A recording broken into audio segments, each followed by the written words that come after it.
Well, hello everybody, and welcome back to G-Bear's Off-Grid Ways, a homestead in the desert.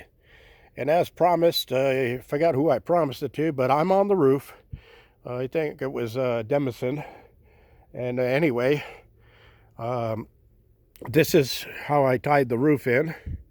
And I got my flashings cut for underneath there and over there. And I got my flashing installed over here. And except for the top piece, which I'll put on when I'm ready to put my little drip edge piece under this ledge, which will come out even with there.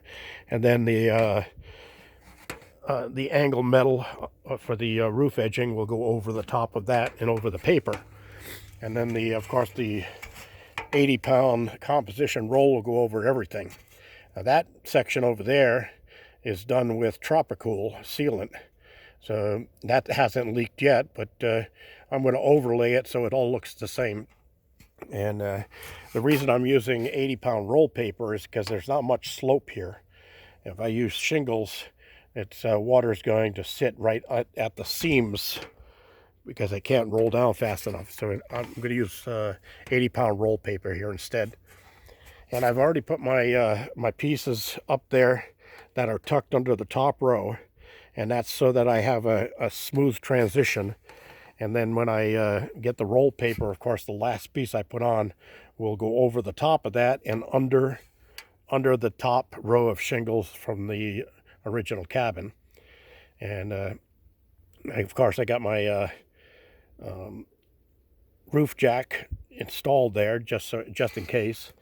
And got my tar up here ready to go because I put tar behind the flashings before I stick them into place. And that top one over there, you see it's a little short for going up underneath the roof edge. So what I'll be doing there is I'll be making another little piece of flashing that'll go up underneath there at that point so that water won't go behind it. And then the piece on the bottom there, of course, goes up behind it a little bit further. And then I have another blocker piece that goes that way so critters don't make a home under there. And down the line, I'm probably going to end up blocking that soffit area underneath there on both ends and in the front so that I don't have to worry about anything getting up underneath there. And I'll just do that with some angle flashing like what I've used there. All right, so let's come down. And excuse me if my voice sounds a little funny because I got right in the middle of the night, I woke up with a head cold coming on. Oh my God. And it's kind of slowed me down through the day. Getting some things done here. And did a little bit of a homey touch here with some nice plants, and the purple flowers should attract more bees. So that'll be interesting. See if the critters come up and destroy these things or not. So those are there for right now. I don't know if I'm going to keep them there or not. I don't like plants right up against the house because that holds moisture between the plant and the house and always causes problems down the line. All right, so I got all of the lumber off of the trailer except that one last sheet. I just cut it. It's cut to size, ready to go. But I've got to take the wash machine out of there to get that one in. And I need one more sheet to finish the flooring over here. I did the overlay on the flooring through 3/4 of the room now. So that's all tarred in up against the wall. So I won't have any ants or water seepage or anything like that coming up from underneath. And solid as a rock, really solid.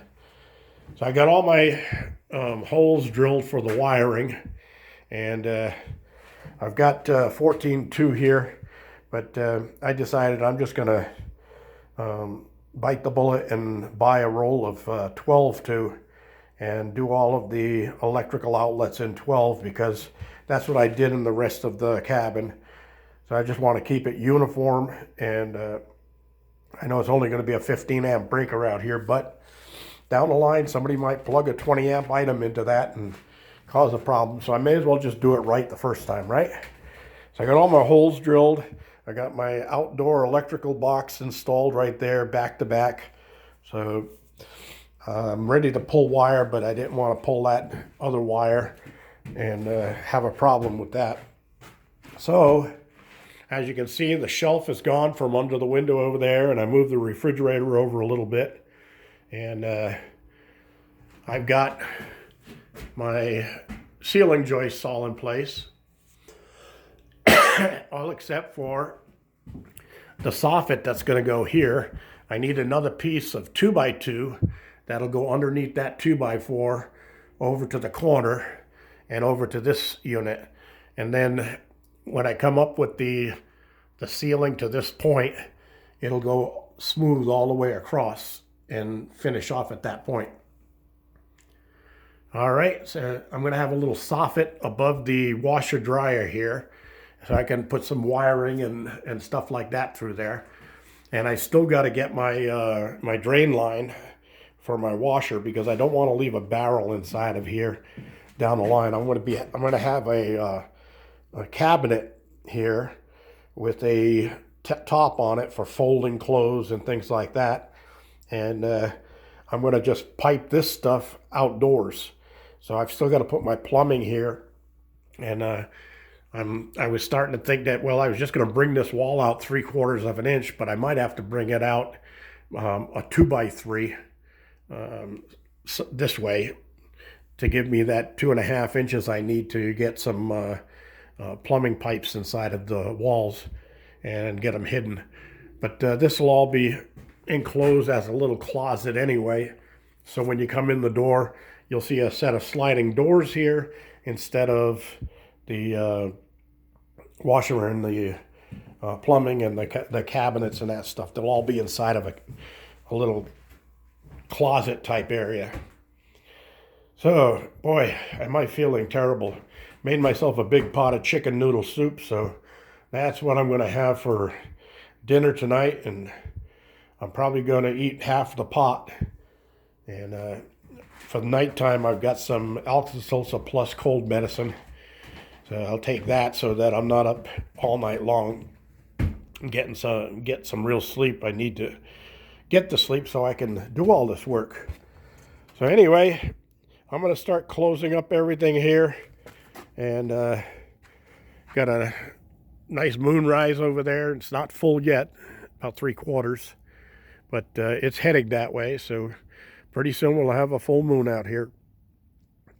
And that's all I can say for today. G-Bear reminded you to give me a thumbs up down there, please. Especially have a little sympathy for me because I'm sick with a cold. Head colds are terrible. I don't know where I got it, but I know the festation is 3 to 5 days. So I picked it up from somebody before the visitation, and now I'm suffering for it. And now I've got another 3 to 5 days of the cold before it breaks. But I'll load myself down with all of the good stuff, garlic and echinacea and that stuff, and see if I can kick this thing out a little bit faster. And if I have to spend a whole day in bed, I will. G-Bear, signing off.